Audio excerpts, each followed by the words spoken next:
If you would like a free newsletter on this or other subjects, just give us a call at Christian Answers. The phone number is area code 512-218-8022. That's 512-218-8022. Or you could email us at cdebater@aol.com. That's cdebater@aol.com. Any reasonable man who is not bound by prejudice or fanaticism must surely admit that any book which is collected and finally collated from sources such as these, date palms on the one hand, skins on the other, white stones on the other, bones on another hand, and from the infallible memory of human beings, can hardly be dogmatically set forth as a totally accurate record. That is something which is just contrary to all principles of reason. There's hardly reliable support in the origins of the Qur'an for the dogmatism of the Muslims that this book today that we have is a perfect, complete copy. We just cannot see where the evidence is that the book itself is in fact complete. What evidence exists to show that that which Zaid managed to collect ultimately turned out to be exactly what had been revealed to Muhammad, nothing more, nothing less? There's no evidence to this effect. The collected text today, the textus receptus, in other words, the widely received text, can hardly be proved to be the textus originalis, that means the original text, on this pure foundation of the discretion of one man and the lengths that he went to by himself to try and collect the book. There's no evidence in Islamic history that Allah ever went about in his own way ensuring the collection of the Qur'an. The text which the Muslims have today comes not from the special power of Allah in any way, but purely from the discretion of this one man Zaid, who, however sincere he may have been, we accept that he was utterly sincere in his effort to collect the Qur'an, however sincere he may have been, nonetheless one does not see here any evidence which can substantiate this wildly dogmatic claim that this book is a perfect, complete copy, letter for letter, dot for dot. The form of the origin of the Qur'an, the sort of things that this man had to resort to, date palms, white stones, and things like this, and the infallible memories of men, not at all. The memories of men are very, very fallible. And therefore it is somewhat surprising to find that despite this very fragile form of resources that Zaid had, the people today make such dogmatic claims in consequence. I want to say that, as many Muslims today suggest, that there were a number of Muslims who had memorized the Qur'an by heart, and therefore it could not be lost or changed in any way. My reaction to that is that if that was so, if there were in fact a large number of hafizun, in other words, people who had learned the Qur'an by heart, one who learns the Qur'an by heart today is called a hafiz.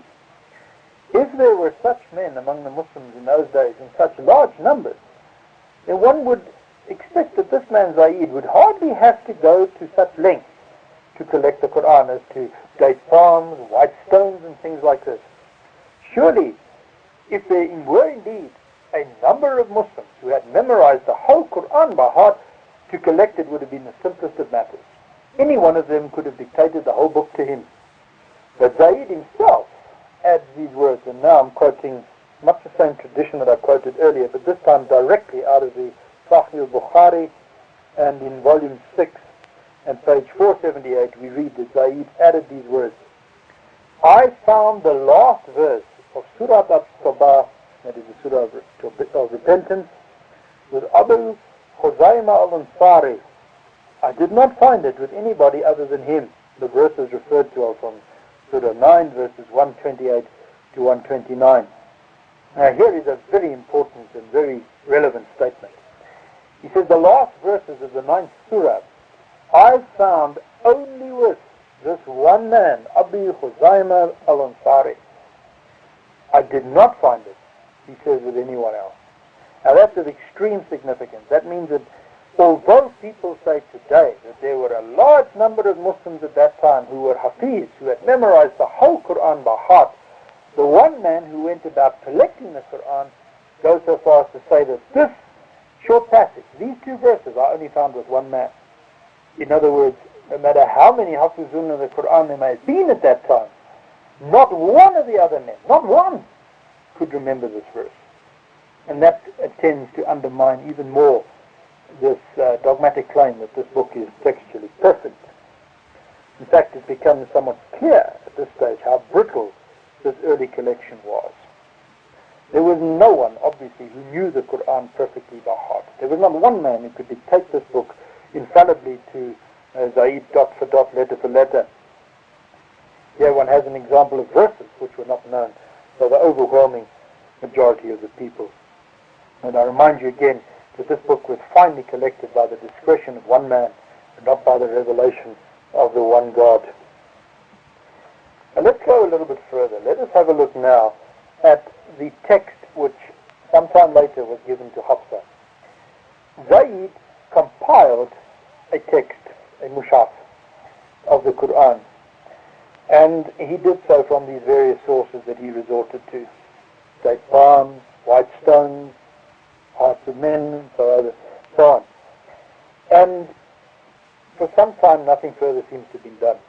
During the whole of the reign of Umar, he was Khalif for about 10 years. Nothing further transpired, it appears, in the actual collection of the Qur'an.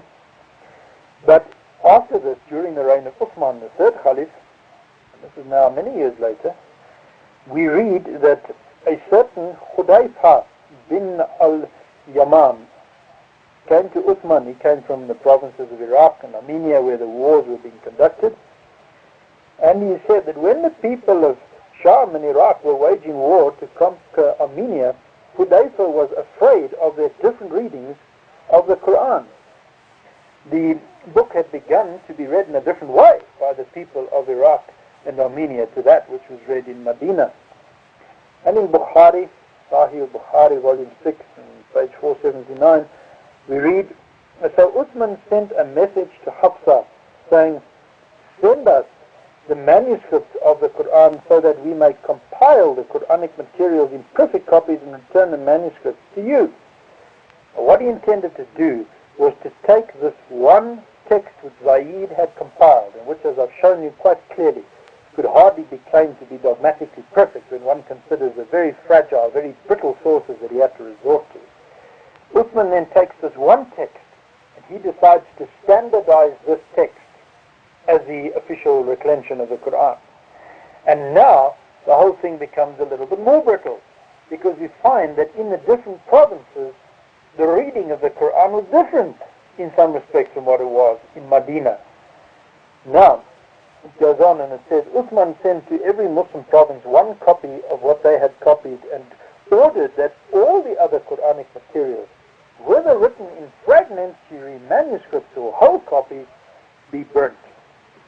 This tradition then implies, it tends to suggest, that elsewhere in the Muslim world there were whole copies of the Qur'an which had been compiled independently from Zaid's copy, or else there were partial copies. There were verses, there were surahs, whatever it may have been. There were manuscripts which also contained passages of the Qur'an. And these had been collated, collected, codified independently of that edition of Zaid. So he was not the only one who collected the Qur'an. Others did so. And what Uthman did was to order that every single Qur'an or manuscript thereof be burnt. Now there's hardly a Muslim in the world today who would burn any portion of the Qur'an. Yet Uthman resorted to a very drastic measure. And these Qur'ans that he ordered to be burnt were Qur'ans that had been compiled and collated by faithful companions of Muhammad himself. People like Abdullah ibn Masud, people like Ubay ibn Khalf, and others like these men, who had gone out of their way to compile independent Qur'ans, codices of the Qur'an itself. Men who were faithful Muslims, who had, as we will see shortly, been very faithful to Muhammad and who are highly esteemed by him. In fact, it seems from other traditions, much more so than Zaid himself. It was the copies that these men compiled, in all their sincerity as well, same kind of sincerity as Zaid had, that Uthman ordered to be outrightly destroyed.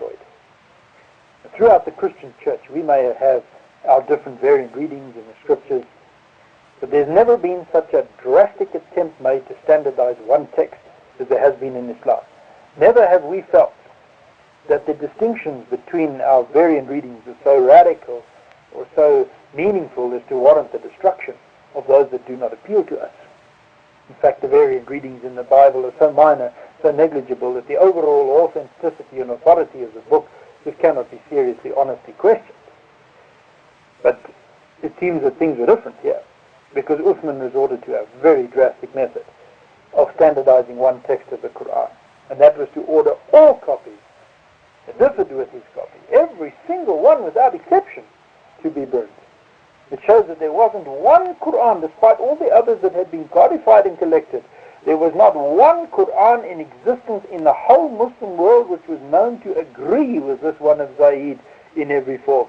Now surely that tends to indicate even more that this final codex of Zayd rested on nothing but his own discretion. It could not ultimately be substantiated as perfect or as correct in every respect from any of the other Qur'ans that existed. There was not one that existed that was like it in every respect. Now, this tends to suggest to us that although there may be such a thing today as one standard text of the Qur'an, this text is purely a repetition of the text which Uthman finally standardized as the correct one, what you could call a revised standard version of the Qur'an. But there is no proof that this is the exact original. Even if we were to concede that the Qur'an which Uthman himself transcribed as letter for letter, dot for dot, the identical Qur'an to that which we have today, we would still say that that doesn't help to prove in any way that the Qur'an which Uthman finally sent out to the provinces was in fact 100% correct. A chain is only as strong as its weakest link. And the weak link here appears at this very point where we find that the Qur'an of Uthman was different to the Qur'ans that existed in the other Muslim provinces, and that the man who had collected this Qur'an had to resort to very, very uncertain origins and sources to put it together. Hafsa's copy was only one of many copies. What evidence is there that her copy, in every respect, on every occasion, was the correct one when it happened to differ from the others? There's no evidence to support this. There's nothing by which the Muslims can dogmatically say this text is perfect. And there are two final points to consider at this stage. One is that Hafsa's Qur'an, according to the same evidence that we have in Islam, itself was incomplete. After the copies had been sent out to the various provinces, these 7 copies, we read that Zayd himself said, and now I go back to Bukhari, volume 6, page 479, a verse from Surah Al-Ahzab, that's Surah 33, was missed by me when we copied the Qur'an. And I used to hear Allah's Apostle reciting it. So we searched for it and found it was Khuzaimah bin Thabit al-Ansari. That verse was Surah 33, verse 23. Among the believers are men who have been true in their covenant with Allah. So, after these copies had been distributed by Uthman as the only complete and authentic records of the Qur'an that existed, we find that Zayd himself recorded a verse that was missing. And to compound the uncertainty, he had to search for this verse. He couldn't remember it exactly. And he had to set about searching it. Once again, all these celebrated Hafizun of the Qur'an were unable to furnish him with it, just as they'd been unable to furnish the other verse. The evidence for the perfection of the text of the Qur'an weakens at every point in the evidence that we have before us. And here too we find he has to find one man, in this case a different man to the previous one. One man who has this text, this very verse, and then he inserts it in the text. It's now added. Favorite Muslim expression, it's interpolated into the text. We cannot help but draw at least 3 conclusions from this. Firstly, there was no single Muslim in the Islamic world at that time who knew the Qur'an perfectly by heart. There was no such thing as a perfect Hafiz. The second thing is that every Qur'an that Uthman sent out on the record of his own transcriber's heritage was imperfect. And thirdly, the presumption must be raised from this, that if one verse was missing, the probability is that others are missing as well. And in fact, if we turn to the well-known tradition of Sahih Muslim, this is one of the two major works of tradition in Islam, the other is the Sahih of Bukhari, we find that he holds traditions in his work, and he was a very careful collector of traditions. He very readily overthrew anything that seemed to lack genuineness, and he only kept those traditions that seemed to be authoritative. He has a number of traditions to the effect that other verses and passages were missing from the Qur'an as well. And I'll quote two of them. The first one is what are called the suckling verses. And in volume 2 of Sahih Muslim, page 740, we read these words. Aisha reported that it had been revealed in the Holy Qur'an that 10 clear sucklings made the marriage unlawful. Then it was abrogated and substituted by 5 sucklings, and Allah's Apostle, may peace be upon him, died, and it was before that time found in the Holy Qur'an. Today neither verse is found in the Qur'an. Neither the verse about 10 sucklings nor 5 sucklings. But according to Muslims, this verse, the one was abrogated and substituted by a later verse, and I might say in passing the doctrine of abrogation of verses is fairly substantiated in the Qur'an itself. But in the Sahih Muslim we read that there was a verse which belonged to the Qur'an which prescribed 10 clear sucklings, and that this was later replaced by a verse which limited it to 5. But you read through the Qur'an today, you'll find neither. Here's the second one. Sahih Muslim, same volume, volume 2, going back a couple hundred pages, page 501.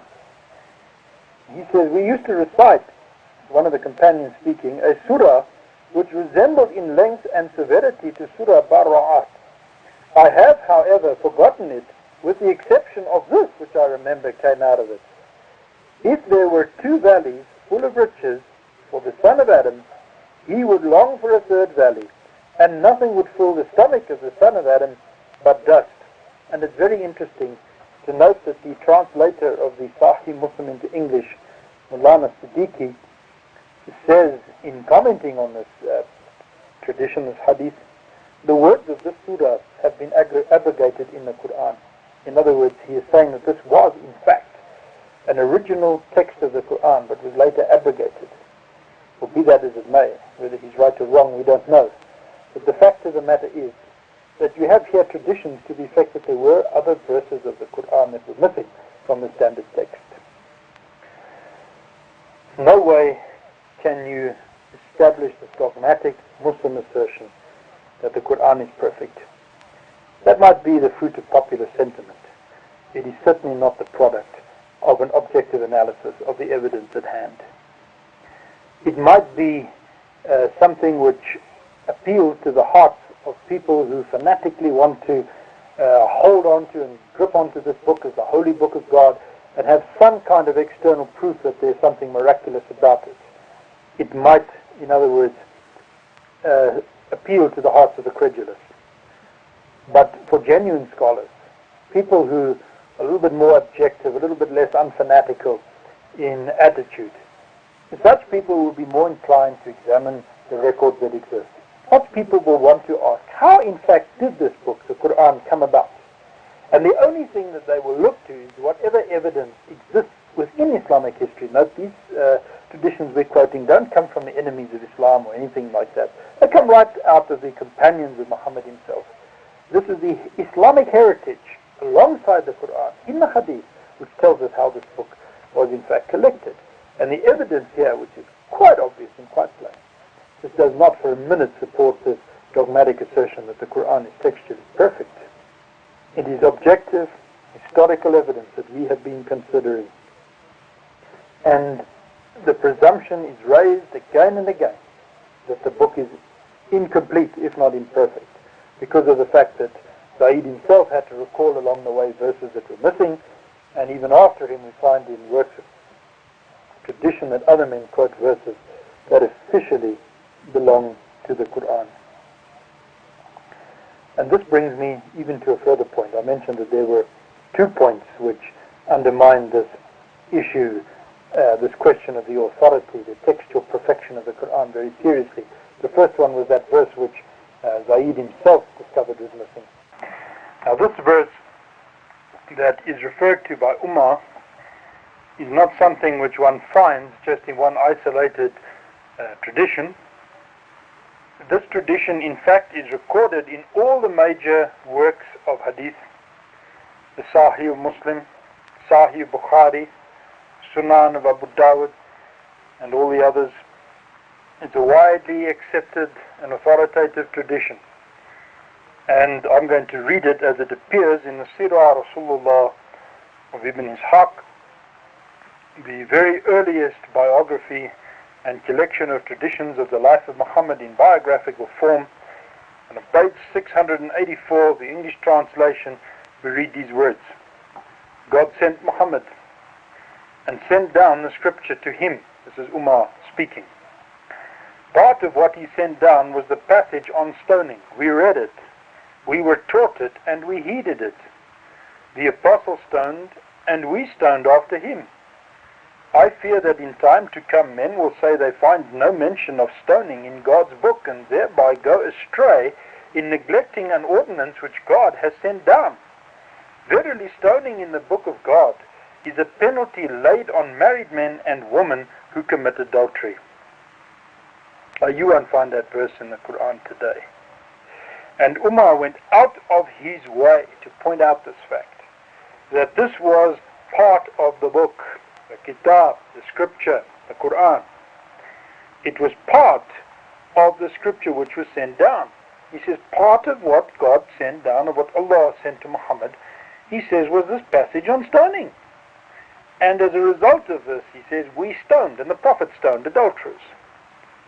And he says that people in time to come will say they don't find any mention of stoning in God's book, which is hardly surprising, because in the Qur'an today, the only penalty for adultery is 100 stripes, in terms of Surah 24 and verse 2.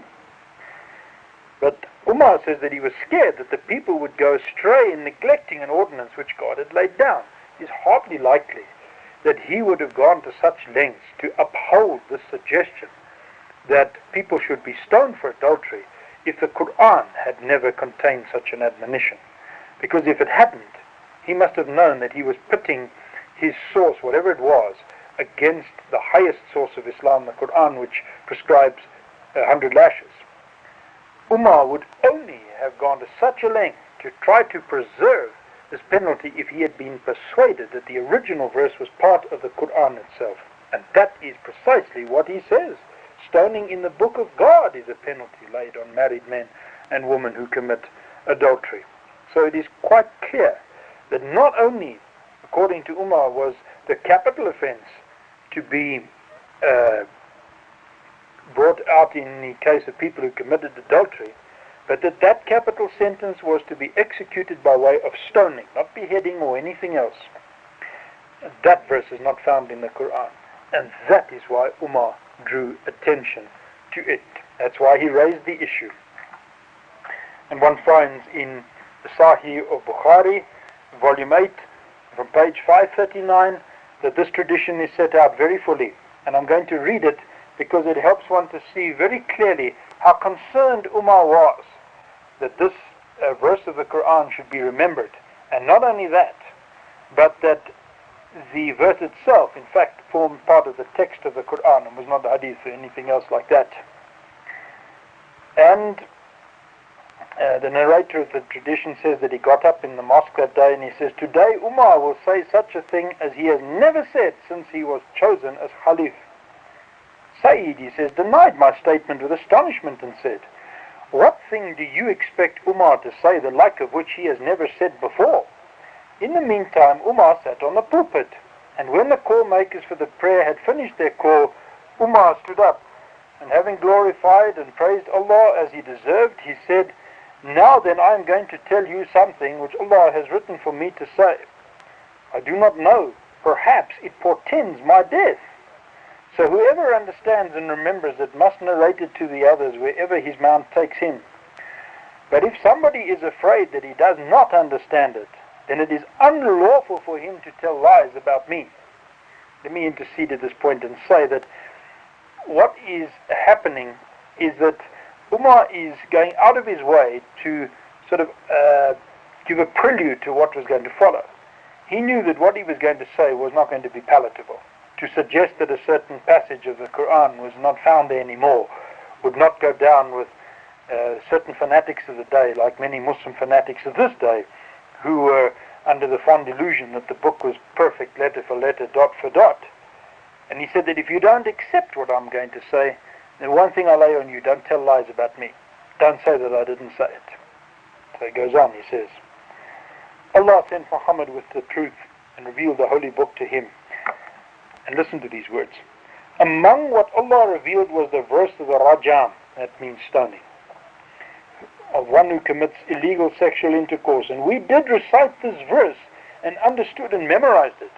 Allah's apostle did carry out the punishment of stoning, and so did we after him. Incidentally, there are many hadith to the effect that Muhammad stoned adulterers. I'm afraid that after a long time has passed, someone will say, by Allah, we do not find the verse of the Rajam in Allah's book. And thus they will go astray by leaving an obligation which Allah revealed. Well, it is quite clear from this passage that this verse was part of the Quran itself, and that Umar was very concerned about this. He was conscious of the fact that it would hardly be likely to be written into the text of the Quran by this time accepted in Medina, a verse which had been largely overlooked and forgotten. But he was very determined at least that the ordinance should survive, because he knew that this was something which, in his view, Allah himself had revealed. Now one finds that there is, of course, as to be expected from the Muslims of today, who try very hard to establish the textual perfection of the Quran, one finds naturally, in consequence of this, an effort to try to get around this, to try to evade the implications of a tradition like this. And an example is a certain man by the name of Ahmad Shafat, a man who has written a little booklet called The Question of Authenticity of and Authority of the Bible. And he quotes a tradition which it seems to me he has taken directly out of Burton's book, The Collection of the Quran. Similar to this one, but which has slightly different implications. And the tradition is this. It says that Umar said, the messenger of God stoned, Abu Bakr stoned, and I have stoned. I am not prepared to add to the book of God, otherwise I would write it into the text, for I fear that there will come people who, not finding it, will not accept it. It's on page 62 of his little booklet, quoted from Burton's book on page 77. Burton, in turn, quoting from a book called the As-Sunan al-Kubra, which is a recent work in the last 100 years by a certain Ahmad al-Bahaki. And in neither of these publications, neither in Burton's book, The Collection of the Quran, nor in Shafat's little publication, is there any identification of where that original tradition comes from. And the interesting thing is that one can't trace it in any of the major works of tradition. Shafat says, which of the two versions are the more original and reliable? Well, because of his standpoint, his presupposition that the Quran is textually perfect, he perforce opts for the second, that this verse is more reliable, because to him it seems to indicate that the verse was not actually part of the Quran, that this was purely an ordinance given by Allah, and that Umar did not want to add to the book of God, otherwise he said, I would write it into the text. I say firstly that it would be surprising to find a man like Umar suggesting that he would write into the Quran an ordinance of God if it had not been there already. Far more probable is the tradition that this was originally part of the Quran. And the second thing is that this tradition is of such fragile authority, that it is so weak in its resource, wherever it comes from, that it cannot be accepted by any honest, sincere, objective scholar as the authentic one, or the one more likely to be authentic. Because the other tradition we quoted is rooted in every major work of Islamic tradition. Bukhari, Muslim, Abu Dawud, Ibn Majah, Tirmidhi, and all the others. And therefore, we must conclude that the evidence is overwhelming in favor of the suggestion that the Qur'an as it stands today is still not perfect. That at least this one verse, the stoning verse, is missing from the original text. Therefore, that means that the Textus Receptus today is not the same as the Textus Originalis. Even today, we have here clear evidence that it is anything but perfect. It is no good saying, as some naively do, that the Qur'an is its own proof. Not at all. We have clear evidence within the Islamic tradition, which comes from about the same time as the Qur'an, through the same heritage, to the effect that the Qur'an was not perfectly compiled. It would be taxing our sense of credulity to unbearable limits to believe that on the one hand the Muslims managed to preserve the text of this book dot for dot, letter for letter, without any change whatsoever, while all the hadith, the traditions which came down by the hands of the same Muslims, are so totally unreliable that we cannot put any reliability on them at all. We just cannot consider a line of argument that goes from one extreme to the other like that.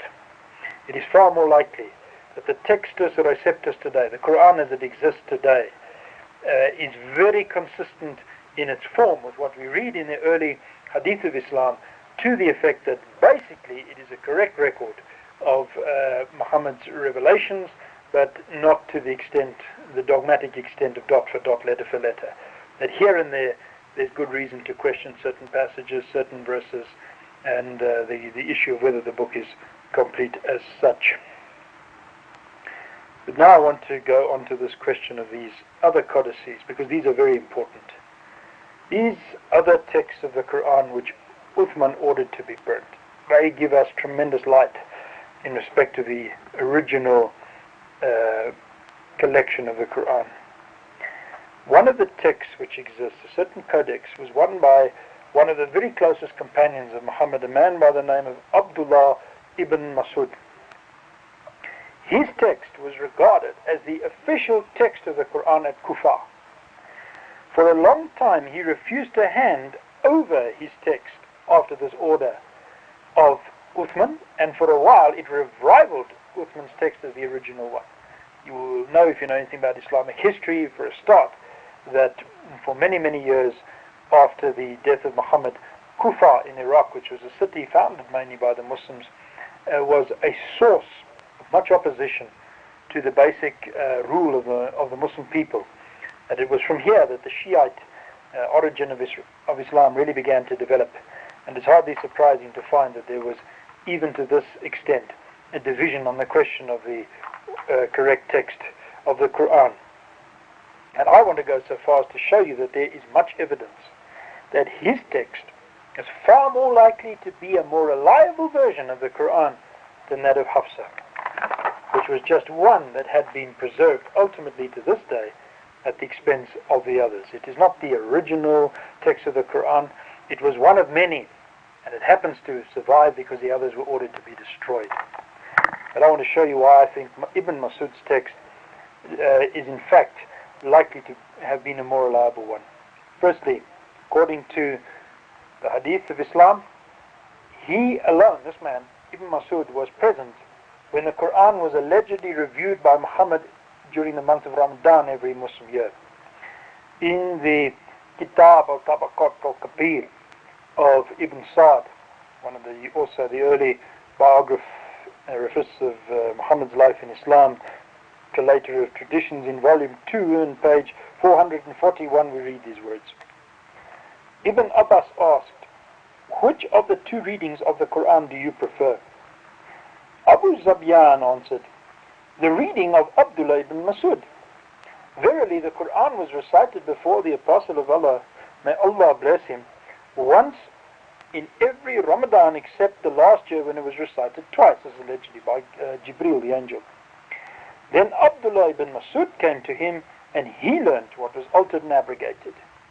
As I mentioned earlier, we were pointing out in passing, this doctrine of alteration and abrogation is fairly well sustained in the Qur'an itself. That's the first point. That when, according to Islamic tradition, the Qur'an was reviewed by Muhammad every year, Abdullah ibn Masud was there, nobody else. So he was more likely to be a better authority for the text of the Quran than anyone else. Secondly, in terms of the same works of tradition of Ibn Sa'd, page 442, volume 2, we read that Abdullah ibn Masud said, "No surah was revealed, but I knew about it and what was revealed. If I had known anyone knowing more of the book of Allah than me, I would have gone to him." So Abdullah ibn Masud said, not only that he was present every year when the Quran was reviewed, but that no one knew the book better than him. He said, if anyone knew it better than me, I would have gone to him.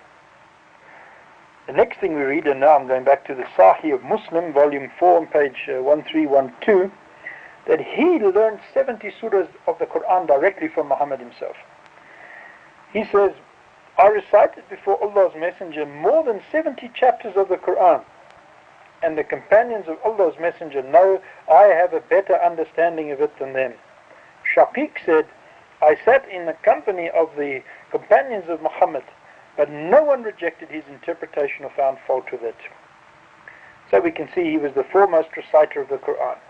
When he recited these 70 surahs right in front of Muhammad himself, no one, not even Muhammad, questioned one verse that he recited. That's the third point. And the fourth point is, and this is of extreme importance, is that Muhammad singled him out as the best authority on the text of the Quran. I'll go now to Sahih al-Bukhari, volume 5, pages 96 to 97. And we read that Muhammad said, learn the recitation of the Quran from 4. Abdullah ibn Masud, he started with him. Salim, freed slave of Abu Hudayfa, Mu'ad bin Jabal, and Ubay ibn Ka'b. The very interesting statement in this tradition is not only that Abdullah ibn Masud was one of the 4 foremost authorities on the Quran, but that he was the foremost. It is Bukhari who adds these words. He started with him. Whoever the narrator of this tradition specially added these words. Muhammad started with Abdullah ibn Masud, which implies he was the best and the most accurate recorder of the text of the Quran. And in the records that have been retained in Islamic history, for example, the Kitab al-Masahif of Ibn Abu Dawud, we find here that there are many, many readings in the text of Ibn Masud which existed at that time, which differed from the text of Hafsa, that which was compiled by Zayd. In fact, thousands of differences. In some occasions we find that the records of the variant readings in other codices agreed with Ibn Masud while differing with Zayd. Ibn Masud had said, volume 2 now, page 444, I learned more than 70 surahs from the lips of the Apostle of Allah while Zayd ibn Thabit was a youth, which shows the kind of reaction of this man Ibn Masud to the order of Uthman that Zayd's text was the best one. He says, I had learned 70 different surahs of the Quran from Muhammad himself, from his own lips, while this man, Zayd, was still a young boy, not even a believer. And one can see that he certainly believed that he knew the Quran far better than Zayd. And surely therefore, in the light of these 4 evidences in his favor, we can see that his text was probably a better text, a more accurate text. This is uncontroverted by any other chain of evidence regarding the collection of the Quran. This is what you find in the heritage of Islamic history. And if these records, that is the hadith that record these issues about Ibn Masud, if these things are to be rejected, as modern Muslims are so willy-nilly inclined to do simply because it doesn't suit their purposes, or because they are unpalatable, we must ask, on the contrary, what evidence do you have to the contrary? Where is your evidence that your text is perfect? No good saying the text itself. That's no evidence. One has to look outside. What evidence is there? How was this Quran compiled that you have today? Precisely how did it come about? If you reject what the hadith say, then please tell us how this book came about. Because there is no other historical record in all Islamic history regarding the actual collation of the collection of the Quran than that which exists in the hadith. The alternative is just sheer speculation. Once it comes to speculation, you can base it on almost anything. Presupposition, fanaticism, and so on. But it is our view that if Muslims are inclined to question these records in the hadith, they don't question other records in the hadith which are in their favor, but they question these purely because they're unpalatable, because they tend to eat away at this fond dogmatism that the Qur'an is textually perfect.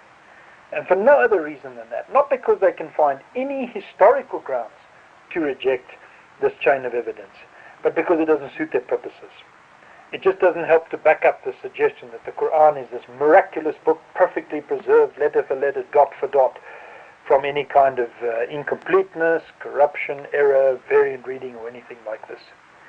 We can only say in conclusion that we Christians just cannot share their spirit of fanaticism. We are trained in objectivity. We are taught to think rationally, with a sense of reason about everything we approach. And when we approach the textual history of the Qur'an, and we find in the hadith, which comes down in Islamic history side by side with the Qur'an as the record of what went on at the time of Muhammad and in the life of Muhammad, there's much in the Qur'an that is totally unintelligible without the hadith. We find that we're inclined to place some store by what is said here, simply because, if for no other reason, there's no alternative chain of evidence. And the evidence here is simply this, that this book is not textually perfect, as the Muslims claim. And this brings me now to a last question, and that is these variant readings. We've mentioned here that Abdullah ibn Mas'ud's text varied in certain points with that of Hafsa's, and any Muslim may say, now you produce your proof. You produce your evidence. Don't just quote as a hadith which says they were different. Quote some examples. Well, I'm going to do precisely that. Some people say, some Muslims, that the variant readings spoken of in the hadith were purely dialectal. In other words, it was different vowel points that were at stake. That the actual consonantal text of the Qur'an was not something disputed about. It was just the different vowel points which were left out in the early days. My response to that is that since the early Qur'ans had no vowel points anyway, it's hardly a ground for destroying all the other codices. This is a very weak line of argument. These other Qur'ans of Ibn Mas'ud and others had no vowel points either. So if the difference between Ibn Mas'ud's text and that of Hafsa, for example, was purely dialectal, in other words, in the question of vowel points, one can hardly ask why the text should be destroyed when the text did not record the vowel points anyway. It's a very unacceptable line of reasoning. The fact of the matter is, and now we go back to evidence, the fact of the matter is that they were real consonantal variants. In the written consonantal text of the Qur'an of Ibn Mas'ud, we find vital distinctions between his text and that of Zayd. And I'm going to give you some examples which follow. I might even go so far as to say that some of the larger commentaries of the Qur'an from some of the most well-known commentators of Islamic history, men like Tabari, Zamakhshari, and others, refer to these variants and quote some of them. Books, as I mentioned earlier, the book of Ibn Abu Dawud, the Kitab al-Masahif, these books actually record these variants. This is where these things are found. And Arthur Jeffrey, a well-known Islamic scholar who was in Cairo for some time, collected these. And he put them together in a book called Materials for the History of the Text of the Qur'an. Check out our websites, BibleQuery.org. This site answers 7,700 Bible questions. HistoryCart.com. This site reveals early church history and doctrine, proving Roman Catholicism is not historically or doctrinally viable. MuslimHope.com. This site is a classic refutation of Islam, a counterfeit religion created by Muhammad. Free newsletters are also available.